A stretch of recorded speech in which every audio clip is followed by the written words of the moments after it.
What is going on, everybody? Welcome to the Anything Liverpool live stream. Myself, Harold, Dylan, and Drew. Thank you so much for joining us on this Sunday afternoon stream where we are previewing the lead up to Arsenal versus Liverpool, where Arsenal are travelling all the way north to Merseyside for them to face us. And to be honest, it's probably again for the second week in a row the biggest game of our season so far, considering the Newcastle fixture last week.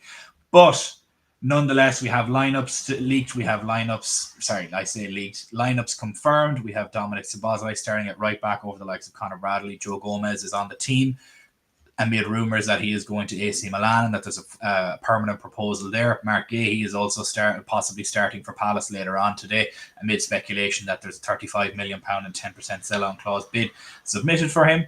Alexander Isak didn't start yesterday, for those that watched, so you never know. But we're going to get into the game today because we have the lineups and everything. But before we do that, we will go around our panel, introduce ourselves to everybody, and we will sort of gauge the temperature on what everybody's feeling for today. Drew, I'll come to you first, so that way you can kind of zone out because it's only 7:30 in the morning where you are after the first question. How are you feeling today? Have you awoken in a positive attitude towards today's game? How do you think it will go? Give me your thoughts and feelings. I woke up neutral. I'm feeling pretty neutral, but calm. So when the lineups came out, I felt pretty happy about what I saw. Seems like it'll be pretty straightforward. Arsenal will sit back, hope for set pieces, classic Arsenal counter. And I'm very excited because I believe that this is the test. Like if you want to be the best, you got to take these tests and achieve. So this is the first real litmus test, I believe, for the team that says, like, are we going to go on and do it again? And I'm excited. Just a little sleepy. Yeah. Just a little sleepy. I think the feeling is shared by the dog in the background there, just absolutely zooted out of it.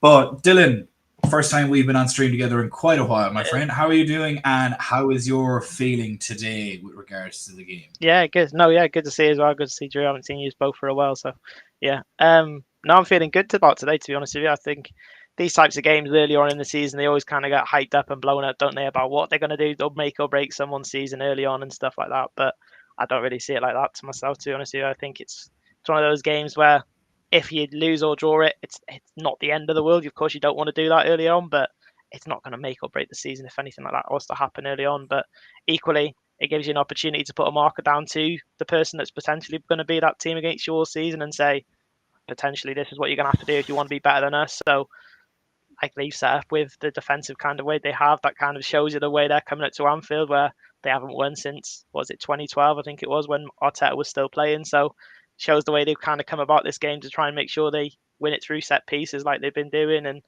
maybe counter attackers, which is why Martinelli normally plays quite well against us. So it's probably why he's starting today. But Szoboszlai, unlike when Trent was there, he's got the pace to kind of match him. He might not be defensively minded as other people, but he's got the kind of athleticism to kind of match up to him. So you don't know how kind of that battle might work out. So yeah, I'm feeling good about the game, to be honest with you. I think the way we're set up, we should be able to attack them quite a lot. And then, like you say, they'll probably have mainly set pieces and counter attacks. So see what they can bring to it from there, really. Harold, one of the big things that was there last season for us was countering teams on set pieces that we defended, and we scored a lot of goals from that. How are you feeling about today's game? Do you think that will be a big feature of our attacking front to sort of defend those set pieces quite deeply and then immediately look to get the likes of Ekitike and Salah with pace outrunning and get the ball to them in open space and let them go to work? I think you're spot on there, Stephen. I think one of our weapons are defend set pieces as well, and we do that better this year so far than we did last year. I think, as my friends here said earlier, I think they're going to lay low. They're going to park the bus. They're going to wait for one or two counters. I think they won't be as successful on set piece this time. So I have a good feeling for this, and I'm happy that Szoboszlai is playing on the right wing, right back, because he will help a lot on the defense. The space they exploited last year ain't there, so I think we will be better defensively altogether today. Yes, I believe so as well. I think it'll be a bit of a slug match. Personally, I feel this will probably end up being a 1 goal margin game or a draw. One of the two. I don't think this is going to be as high a scoring game as many people think. If Arsenal are looking to sit back and counter attack, I feel that honestly helps Florian Wirtz quite a lot, and him and Ekitike linking up in those sort of tight spaces with intricate passes against a low block, like we've seen them do. Well, first of all, against Palace, we've seen them do it a couple of times during the preseason as well. We've seen them do it against Bournemouth as well. There was a lot of intricate link-up play that was there. Be very interesting to see how that develops, in my opinion. I think if they're going to sit back and attack, having the likes of Kirkes, who has pace, a lot more than Robbo had pace last year, as you've seen. Saka got a ball over the top and sent him to the shops and fired it in near post. I think it'll be 2-1 to Liverpool, or it'll be a 1-1 draw. I don't think there's going to be a clean sheet for either team in this. Happy to be wrong and us keep a clean sheet and just cruise to a 2-0 victory, but I think there's going to be a goal, there's going to be shakiness. But the one thing I would like to stress to absolutely everybody watching us at the moment, both across YouTube, Twitter, and Facebook, is please do not lose the head if we go a goal down or if we do not get 3 points from this. Please, for the love of God, do not lose the head, because I know this fan base. This fan base has always been a very reasonable and measured fan base in how they react to news. Evidenced today by the David Ornstein news by Isaac, that everybody just definitely did not lose the run of themselves, and I would very much hope that nobody loses the run of themselves today. Wishful thinking. Well, you know what they say. You can shit in one hand and hope in the other and see which one gets filled first. So we'll see.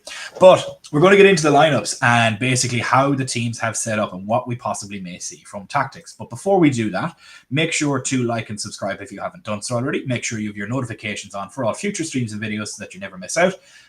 We will be doing a very special stream tomorrow. I'll be hosting it for both of them. We'll be doing 2 streams tomorrow. First stream will begin at 6 p.m. UK time and will run until 7 p.m. UK time.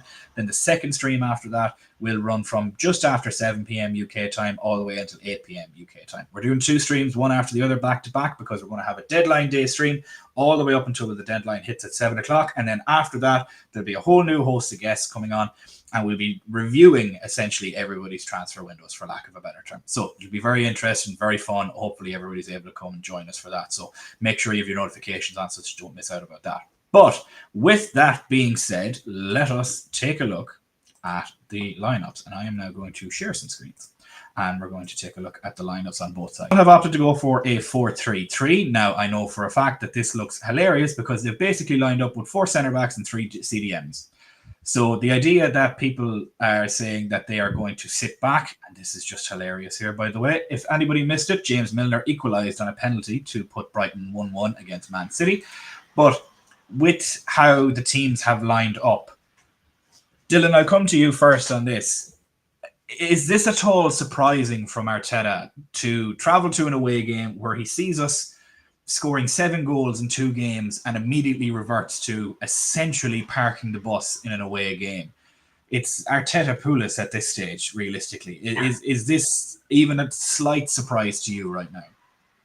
I mean, I don't know how it can be a surprise to you, because obviously Anfield does have that kind of effect to him. You can see from even the documentaries in the last couple of years where they've done that, it always seems to be a ground where he's always worried about going, even to the point where they did "You'll never walk alone" during training and everything like that pumped through. So it's obviously a ground where he doesn't feel always quite comfortable. So it's quite natural for him to then set up with a back 4 with 3 CDMs almost sat in front of it, isn't it? I mean, Rice of them is probably the most athletic in terms of probably getting a little bit further forward of the 3 of them, I'd say. And where Marino's obviously been playing up front, I wouldn't expect him to get us forward as much. Probably sit there with Zubimendi as almost 2 6s maybe. But it doesn't come as much as a surprise to me that they've gone try and put our biggest lads in front as a block to try and block those spaces, like you said, for Wirtz, where he's probably going to try and pick up the little holes.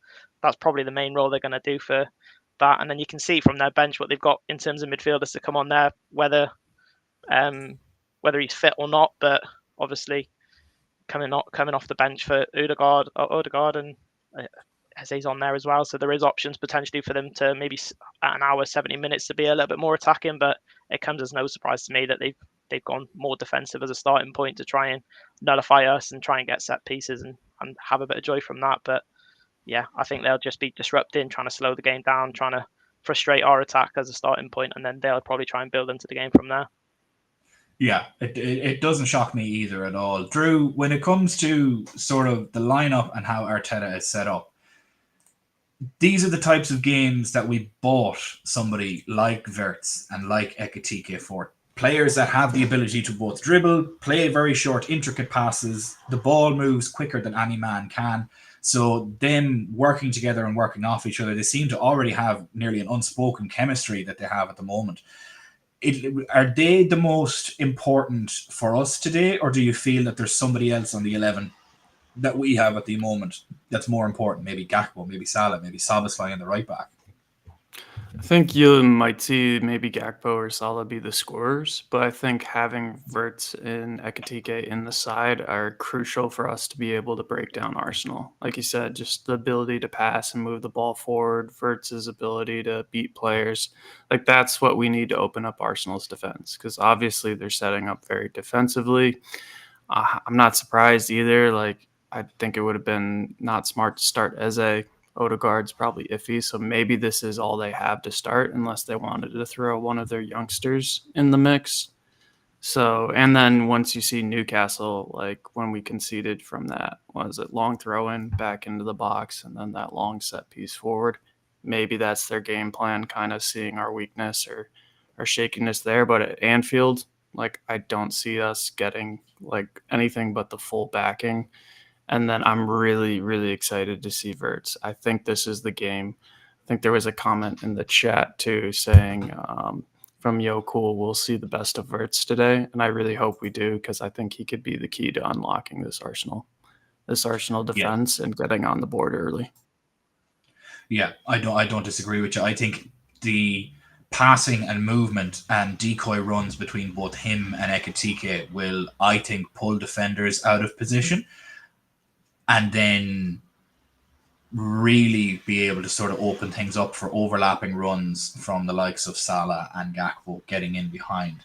But with that, Harold, who do you think will be across both teams?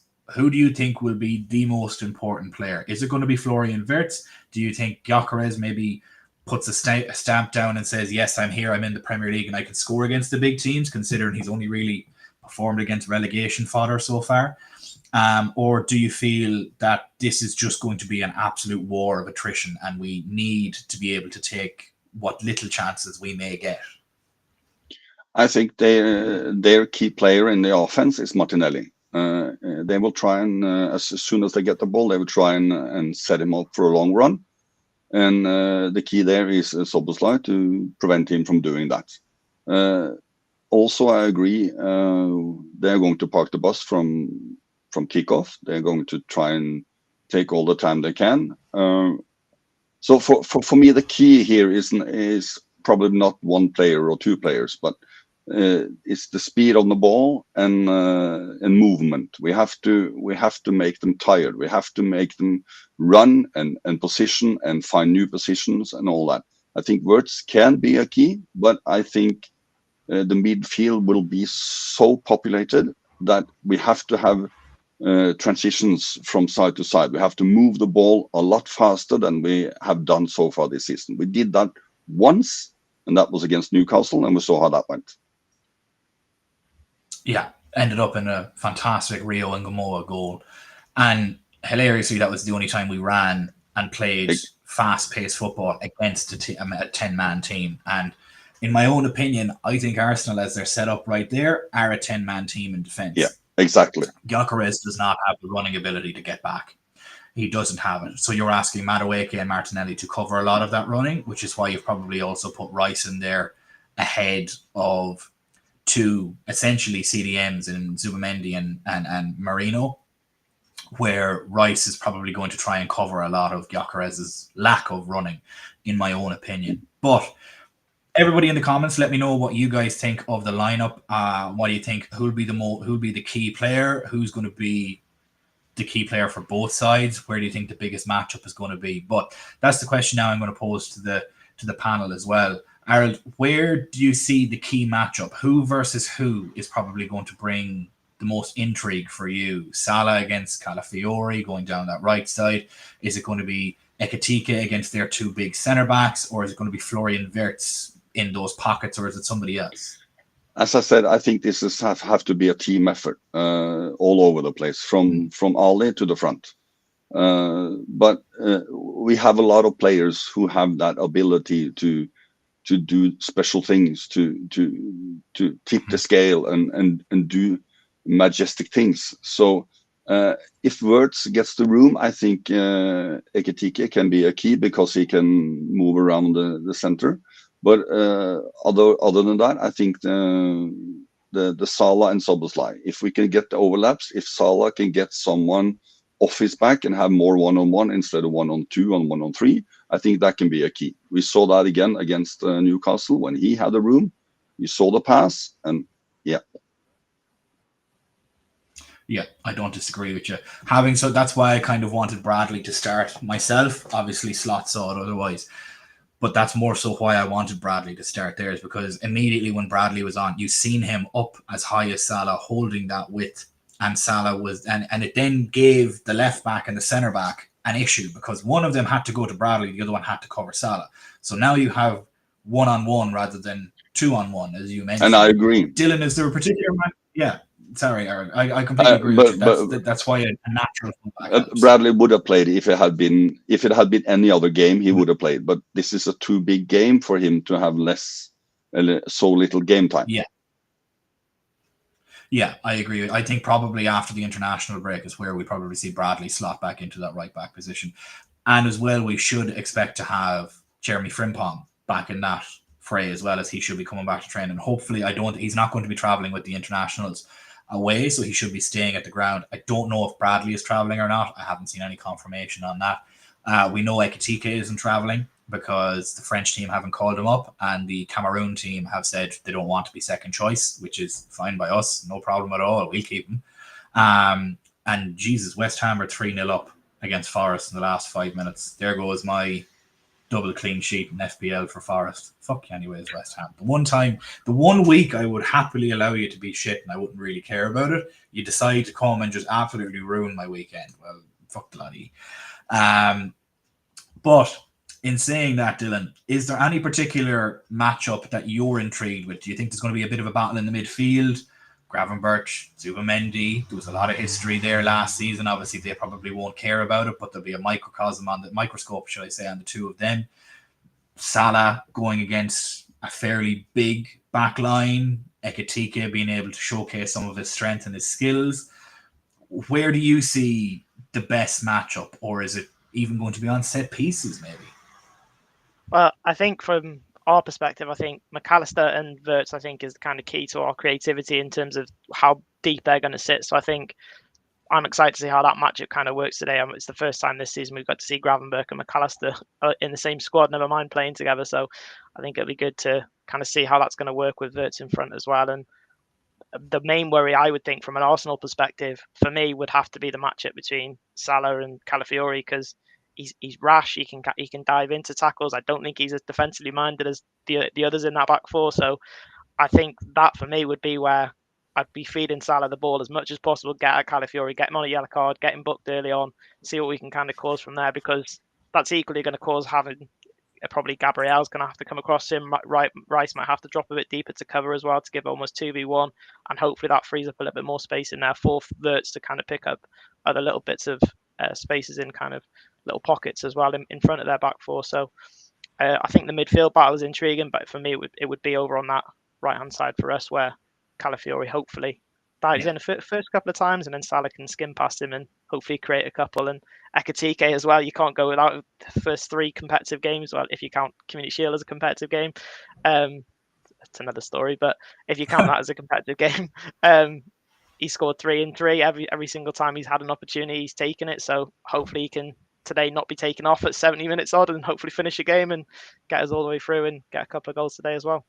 Yeah, hopefully. And for those of you that did notice it pop up, Brighton have just beaten Man City, or at least have gone 1 goal up in the 90th minute.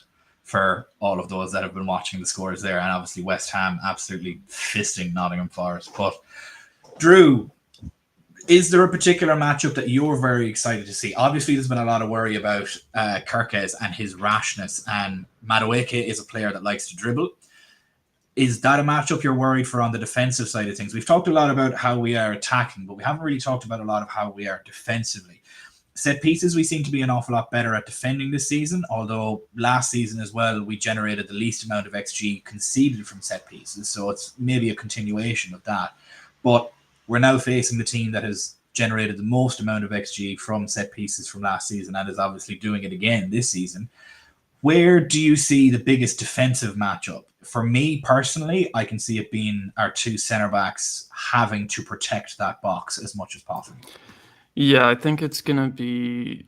Honestly, I'm curious. Like, I'm fully confident in Van Dijk locking Gyökeres down. So let's hope that happens. But I think composure and calm is gonna be the two words needed, because Kirk is kind of really wants to show what his intensity. Like, we've seen it. He's rash. He's a very exciting player, but he really needs to calm down for this game. So I think Van Dijk in his ear helping him out, because I think Madueke can cause him the problems. I don't want to see our defenders getting like a yellow card early on and have that lingering. Szoboszlai, I have more confidence with him and Martinelli, because Martinelli just like lit Trent up whenever he played him. So I'm feeling a little more confident there. So eyes on Kirkes and Van Dijk for the battle between Madueke and Gyökeres on that side of the field. But I do think we'll be able to handle them. And set pieces, everyone knows, like, we should be prepared. That doesn't, like, sometimes there's just a really well played ball and you can't do anything. But no one should be surprised at Arsenal's tactics at this point. And I trust Slot has an answer. Yeah, I suppose it kind of helps that we have, how many is there? There is 1, 2, 3, 4, 5, 6 players on our side that are literally 6'1" and above. And there's 1, 2, 3, 4, 5 players that are there that are 6'4" and above. So half of our entire starting lineup is outfield starting lineup anyway, is at least 6'4" tall. You don't necessarily have that on the other side. You have Saliba, Gabriel, Calafiori, and Rodri that'll be the biggest guys there. Everybody else is under about 6 foot. Gyökeres is just touching 6 foot, but he also runs like he's in custard and he's wearing boots, as in like Timberland boots. So we'll see how that goes. But that is where I think the battle will be anyway, is set pieces between both teams. I think Arsenal will have big, strong, physical defenders. If Konate is on his game, that is where I feel the key battle is. If Konate plays like he did in the last 2 games, we will lose this match. If Konate plays anywhere near the level that we have seen him in last year, we will comfortably win this game. If both Virgil van Dijk and Konate are on their game together, Arsenal do not get a sniff. And I want Alisson to be very commanding in the box. None of this... But Stephen, I agree with you with the Konate, but I think he will get a lot more help from Gravenberch today. Yeah, and that can help a lot, because I think Gyökeres will target Konate in all his aerials and play. So it's key that Gravenberch helps him. I think that can be a key moment in the game. I'm not worried about Gyökeres in the aerials personally, Harold. He's horrible in the air. Yeah, but I think in the defensive aspect at all. Okay. If Konate as he has played the last 2 games, he needs help because suddenly he's off, somewhere. So that can be a key that Gravenberch helps him. So the defensive aspect at all is tighter. Yeah. I to be honest, I can see it turning it into a 4-1-4-1, in that McAllister is going to slot up here beside Wirtz, and they sort of switch between. and you'll see a 4-1 with Gravenberch, 4-1 with possibly Gakpo moving up and making it a 4-3, 4-1, 3-2. If that makes sense in possession, I can see that. I think it'll be quite fluid, as Drew mentioned and Dylan mentioned and yourself mentioned, that it's going to need to be that kind of fluid game where we're letting the ball do as much of the work as we possibly can while running into space and pulling defenders in and out of positions. So hopefully that's essentially how it will be. But I do feel Konate is probably the tipping point of this game. If he performs like he did in the last 2 games, it's not going to go well. If he performs like he did for a majority of last season, then I have no concerns about it whatsoever. I don't see Arsenal scoring if that's the case. But we will see. Dreadnought here mentioning that both Kerkez and Konate need to be alert and awake and focused. Completely agree with you. Kerkez needs to be, as Drew mentioned, maybe not as overzealous, maybe not as trying to prove himself as much. It would probably help if that was the case. But it's going to be a nervy one, and I can see it being 2-1 to Liverpool, in my own opinion. If that is the case, it'll be a hard-fought game. But we are now going to move on to some score predictions to finish off the stream for the last sort of 15 minutes or so before we let everybody go and get ready for the start of the game, because I know people are probably anxious for that running on to the hour. It won't run on to the hour. We'll stop a couple of minutes, say about 50, just over 15 minutes before the game begins. But make sure to like and subscribe if you haven't done so already. Make sure that you have your notifications on for all future streams and videos, that you never miss out as well. We will have a double stream tomorrow evening. I will be running that. We will have a set number of guests on with us before the deadline for the hour leading up to the deadline, and then we will have a set number of guests on for the hour after the deadline. So make sure that you are around for that. We will have a 6 p.m. to 7 p.m. UK time stream up until the deadline, and then reviewing the deadline for the next hour after that, reviewing the whole transfer window. We'll rank teams. We'll see who had the best. We'll see who had the worst. We'll look at net spend. We'll look at all sorts of fun numbers and things that I will absolutely get a lot of joy out of. But let us get on to some score predictions. And if you haven't put your score prediction in the comments already, please do. We'd love to go through a couple of them. Give me your score predictions and your man of the match in the comments. I see Dreadnought there saying 3-2 Liverpool. Adventurous to think it'll be 3-2. I don't think we'll get that many goals. I think we'll maybe get 2 to 3 goals out of the entire game. But interesting to look at anyway. Drew, I'll throw it over to you first. How do you see the match going? Who do you see scoring, and what do you see being the score at the end of the game, and who's your man of the match? I think it's going to be a hard-fought match. Like you said, I don't think it's going to be an absolute goal fest. Maybe that changes if there's an early goal by us, and then Arsenal have to come out. That's what I'm hoping. That would play into our hands, and then we could hopefully take them apart. But I don't see it being a high-scoring match. I'm curious to see if we actually do one over on them at a set piece and have like Virgil van Dijk score. I'd absolutely love that. But I hesitate to give a score prediction because I swear to God, whenever I do, we end up drawing or losing. But I don't feel that today, knock on wood. But I'm similar to you. I just won't say it. I think it will be a 1-goal margin. Yeah, I think it'll be a 1-goal margin too. Look, at least you're not like Charlie predicting that we'll steamroll them 4-0, and every time he's ever done that, it's been like a 2-2 draw, and he's then fuming at the end of it, being like, "Oh, we're shit." And it's like, you're the one that predicted 4-0. Stop doing it. But Harold, how do you see the game playing out? Do you see it being a war of attrition? Do you see it being the first goal and then all of a sudden it opens up? Or where do you see this game ending up, and who do you think is going to be your man of the match? I also don't put score predictions in because that usually jinx it. I think opposite to what I thought about the Newcastle game. I don't think if we get the first goal, it will change very much. I think Arsenal will play defensively.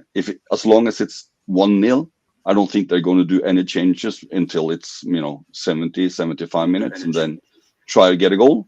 If not, I have a good feeling. I think we will win. It's going to be dirty. It's going to be a lot of work. It can. I don't think we will score on a set piece. I think it has to be individual performance to open up the defense. But I hope we get. I think we will win with 1 goal. But I can live happily with a draw. Yeah. Dylan, how about you? Where do you see this game going? Do you have any score predictions, or are you sort of pleading the fifth, like your stream compatriots here, of not giving an exact number but possibly hinting towards the end of the result? How do you see this one going? No, I'll give more, probably not slightly more nailed on, but I'll give more of an answer to it. So I think mine is kind of a little bit on the fence on who scores first is kind of where I kind of weigh it up. So I think if they score first, and I can only see them, if they do score first, it being from a set piece, I can't see them kind of opening us up in any sort of way with the attack that they've got, with how deep they'll probably lie with their midfield. So I think if they score first from a set piece, I would go with 1-1, because I think attacking wise, I think we will dominate the game in terms of that side of things. I think if we are the team that scores first, I actually think we'll go on to win the game 2-0. I don't think it'll be comfortable. I think it'll be a really tight game, but I can't see them, if they do go 1-0 down, I think they'll stick with the same sort of format still till probably 65, 70 minutes, when Odegaard and kind of Eze and stuff will maybe come on, depending on how fit Odegaard is. So I think they've pretty set up to be able to almost be 1-0 down or 0-0 potentially come an hour, or even if they do nick something from 1-0. So I think they're quite happy with it being a 1-goal game until about 65, 70 minutes based on how they've set up. So I think if we can get a goal first, when they do have to kind of open up a little bit later on, a little bit further. So if they score first, I would go probably towards 1-1. But if we score first, I would go with us winning 2-0. Yeah, I can't really argue with that logic on that. It'd be an opinion that I'd probably hold as well, where if they score, it's kind of like, hilariously, I don't know how you can say this about a team that has finished second in the last 3 years, but their tactics are akin to that of Leeds and Southampton and Sunderland and all of those lower tiered teams, that they'll get a goal on a fast break or get a goal on a set piece and then immediately put 10 men in front of the box and just defend for their lives for 90 minutes. It's almost like England, for lack of a better term, of how they've played the last while. That I agree with you on that. If they score first, and I don't see them doing it through open play, I can only see them doing it through a set piece, in my own opinion. I can see them just absolutely putting in the stingiest, most disgusting low block that the universe has witnessed, that they'd nearly just put every single player on the line, and they'll just line up and they'll all hold Martinelli and Gyökeres across the top of the goal where they're filling in spaces, essentially. And that's how they'll probably go for the rest of the game. So I don't disagree with you on that whatsoever. If we score first, they can't... Well, it's not. I think they'll, as you said, they'll probably still try and play for a draw, hit on the counter, try and hit set pieces from there. If they score first, they're going to just park the bus completely and make it really hard for us to get anything, meaning it'll probably end up in a 1-0 loss or a 1-1 draw.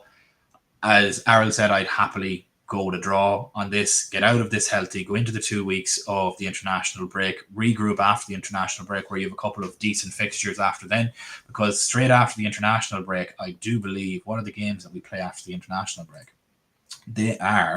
We play Burnley away, Atletico Madrid at home, Everton at home, and Southampton at home in the Carabao Cup. That's 3 games at home and a homestand after going to Burnley. I could see the Burnley game being a victory, and then you have 2 games against the most horrid low blocks you're ever going to see in your life against Atletico Madrid and Everton, and then you go and play Southampton as well in the EFL Cup after that. That's essentially rounding out our month of September until we play Palace at 3:00 on the 27th. But for me, it's going to be a difficult one, this one. It'll be a 1-goal margin. I can't necessarily see it being all that hyperactive. With how we are after the international break, I'd like to just get everybody through this game. I'll take a 1-1 draw here, not a problem at all. The idea of how we won the league last year is we won our home games and didn't lose our away games. It's again, when you're facing 19 other teams, if you just draw against one of the top 6 at home, it's not the end of the world. But I guarantee if this game ends in a draw, our fan base is going to have the biggest meltdown in the world. And it's just turn off social media for the rest of the week and for the international break. Because if this game doesn't go well, we're going to need Isaac, Gehi, Rodrigo, Barcola, and the reanimated corpse of Beckenbauer or somebody like that to be signed by the end of the transfer window to bring everybody's spirits back up. There's no way, shape, or form that people will enjoy the next 2 weeks of no football if this game doesn't go well, and it will be absolutely torrid all over the place. But that Steven, is how. Yes. Think of the other side. If we win. Oh yeah, if we win, absolutely. But Harold, the problem is you don't realize what fan base we're part of. Even if we win, if we concede, if we lose the coin toss, people will just say call the season off. If we concede a throw-in, people will lose their shit. No, we're not all that bad, but I think if we win today, the signal we are sending out, even without potential new signings that come in before tomorrow, I think that would scare a lot of people. That will give us an extra edge, and I think that's worth going for today. Oh, absolutely. I think it's a signal of intent, as you mentioned, and then obviously Isaac and Gehi then join, let's say, by the end of the transfer window, and all of a sudden you're like, Jesus, Liverpool aren't playing well, and they've still managed to slap in 8 goals in 3 games. I'm just assuming it's a 1-0 win today, for example. If it's more than that, it could be more. It'll be more. But we scored 7 already against 2 very high-intensity physical teams in Bournemouth and Newcastle, both very well drilled. And one of those games was away from home in St. James's Park, which is one of the most hostile places that you can go to. It's going to be a fun game today, and I just hope fans don't lose the run of themselves, but they 100% will lose the run of themselves. They always will. But what we are going to do is we're going to end it a little bit early. We're nearly 40 minutes into the stream, 20 minutes before kickoff. We will end it there. Hopefully, we are talking tomorrow regarding a good victory today. Whether that's, to be honest with you, I don't care how we do it. I don't care if Darwin Núñez runs onto the pitch and headbutts one of them and then kicks the ball, it bounces off the crossbar, off his face and goes into the goal, and it's still counted. If that's how we win, I don't care. 3 points, 3 points. That's the way that I look at it. And I'm sure everybody else would share the same opinion. Just these big games, get 3 points, get out the door. Don't worry about it. Nobody cared last season when we scraped victories against certain teams and late minute winners and scoring those 2 goals against Brentford like Darwin Núñez did. Nobody cared about the performance of that game when we were all lifting the Premier League trophy last season. Nobody cares. But we are going to leave it there, and we will see you all tomorrow. Thank you so much for joining us. From myself, Errol, Drew, and Dylan, let's hope we have a very happy international break with a win against Arsenal, and we will see you guys tomorrow for our double header stream, the deadline day stream, and then the transfer window review stream straight after with myself. So make sure you're around for that. If you don't have notifications on and you aren't subscribed, what are you doing? Go. Make sure you're liked and subscribed. Make sure you have notifications on for all future streams and videos so that you never miss out as well. And we will see you guys tomorrow.